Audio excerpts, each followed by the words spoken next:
নমস্কার বন্ধুরা, আমার চ্যানেলে আপনাদের স্বাগত।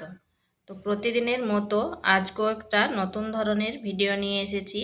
আজ বানাবো সম্পূর্ণ নিরামিষ ওলকপির একটা রেসিপি। তো চলুন দেখে নেওয়া যাক আমি এই রেসিপিটা কিভাবে রান্না করি। এখানে নিয়েছি ওলকপি, এরপর ওলকপিটাকে কেটে নিচ্ছি।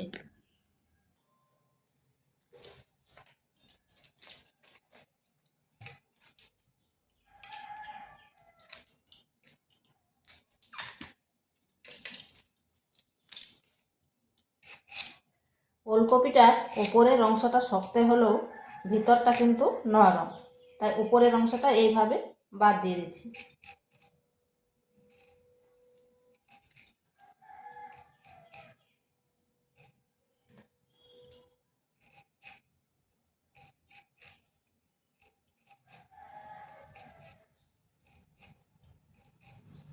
এইভাবে উপরের অংশটা বাদ দিয়ে দিচ্ছি।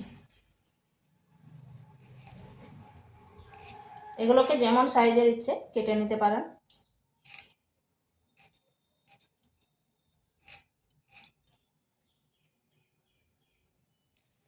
এইভাবে ওলকপিটা কেটে নিয়েছি, এরপর ধুয়ে নেব। ওলকপিটা ধুয়ে নিয়েছি, আর এখানে নিয়েছি একটা মিডিয়াম সাইজের আলু। এই রান্নাটা আমি সরষের তেলে করব। দিয়ে দিচ্ছি তেল, গোটা জিরা, একটা শুকনো লঙ্কা আর তেজপাতা। ফোড়ন থেকে খুব সুন্দর গন্ধ বেরিয়েছে, এরপর দিয়ে দিচ্ছি ওলকপি আর আলু।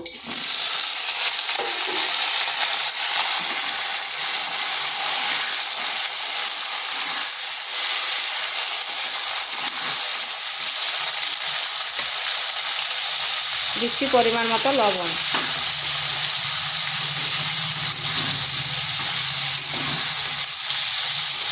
এগুলোকে বেশ কিছুক্ষণ সময় ধরে ভেজে নিতে হবে।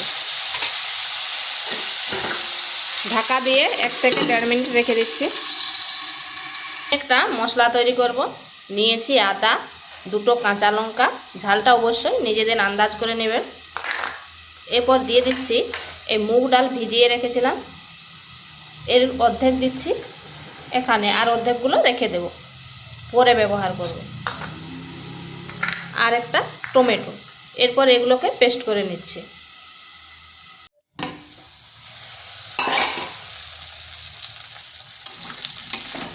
এটাকে বেশ কিছুক্ষণ ভেজে নিয়েছি।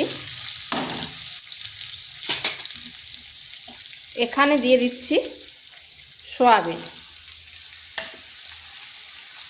আর দেব যে মুগ ডালটা ভেজানো ছিল সেই মুগ ডালটা।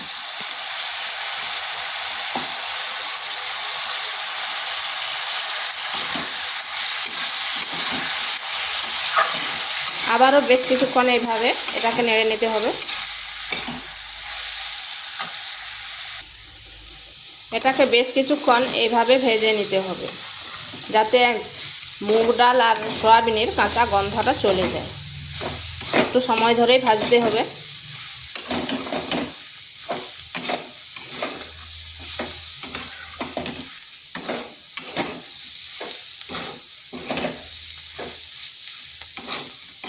তো এটা ভাজা হয়ে গেছে।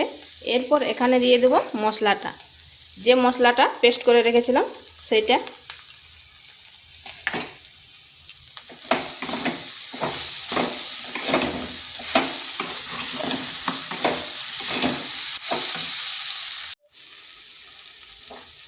আর দেব হলুদ গুঁড়ো, জিরে গুঁড়ো, ধনে গুঁড়ো আর লঙ্কার গুঁড়ো। ঝালটা অবশ্যই নিজেদের আন্দাজ করে দেবেন, কারণ এর আগে কাঁচা লঙ্কা দেওয়া আছে। এখানে সামান্য একটু জল দিচ্ছি।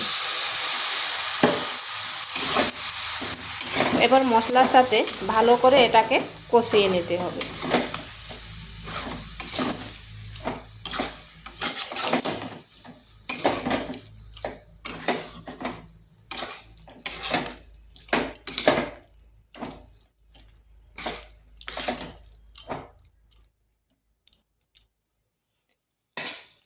এটাকে ঢাকা দিয়ে আবারও 2 মিনিট রেখে দিচ্ছি।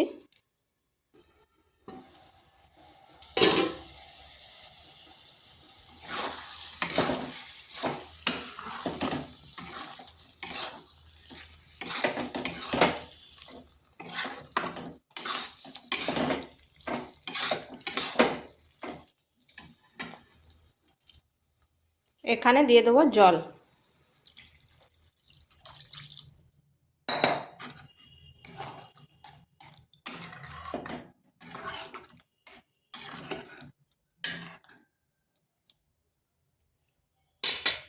আর নিরামিষ রান্না তো সামান্য একটু চিনি দিচ্ছি। দিয়ে দিচ্ছি 2টো কাঁচা লঙ্কা চেরা। এটাকে আবারও 2 থেকে 1.5 মিনিট ঢাকা দিয়ে রেখে দিচ্ছি।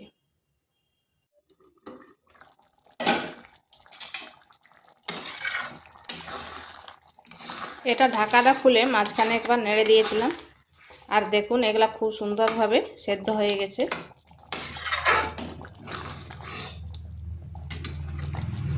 এরপর দিয়ে দিচ্ছি গরম মশলা। তো এইভাবে একবার ওলকপি রান্না করে দেখতে পারেন, খেতে কিন্তু দারুণ লাগে।